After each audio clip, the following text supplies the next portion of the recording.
Something different has happened at the American Diabetes Association this year, which is that the focus has shifted from glucose to the treatment of obesity.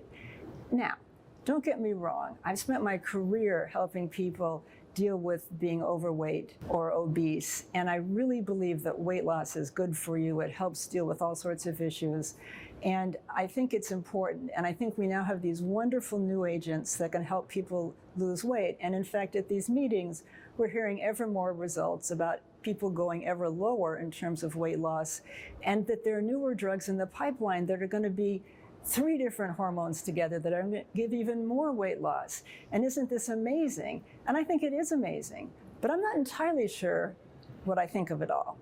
And first of all, I think glucose still matters. And I have people who are on whatever agent, they're on tirzepatide, and they've lost 40 or 50 pounds, but they're still on insulin and they still need to have their glucose managed. And I have people who've lost weight on these agents, but then seem to reach a plateau, and then some of them at least start to regain the weight. Their hunger comes back, and I have no idea what the long-term benefit of any of this is going to look like.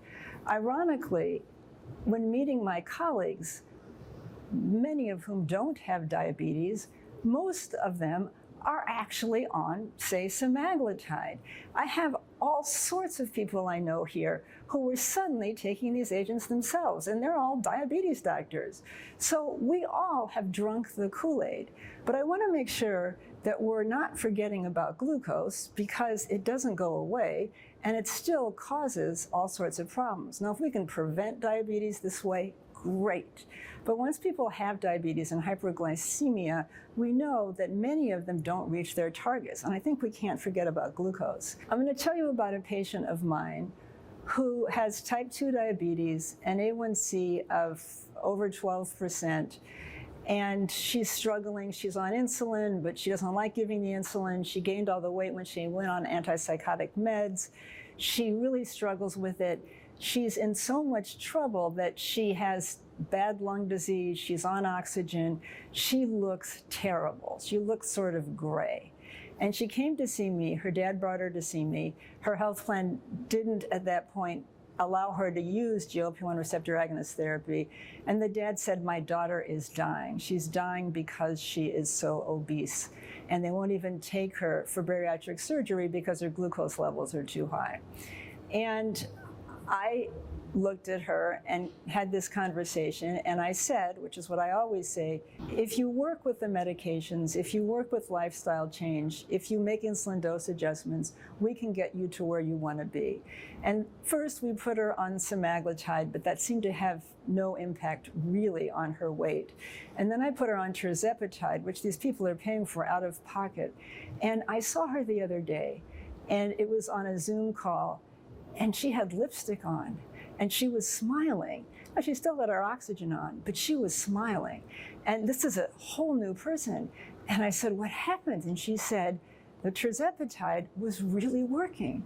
She now weighs only 414 pounds, which is the first time in years she's lost weight.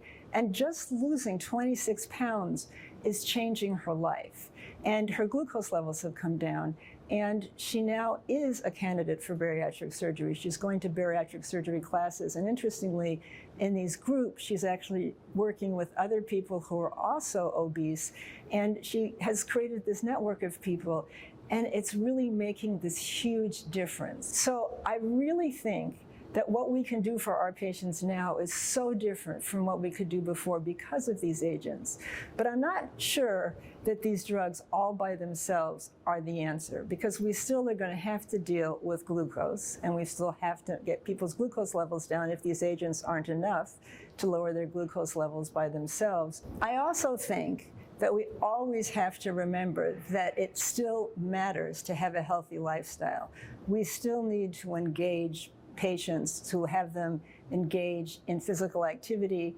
We need to educate them about how to have a healthy lifestyle, how to eat well, how to use these agents to have an altogether healthier state of being, because again, we don't know the long-term effects of these agents, and if along the way people can learn new healthy habits and then maintain them over time, it's a real win.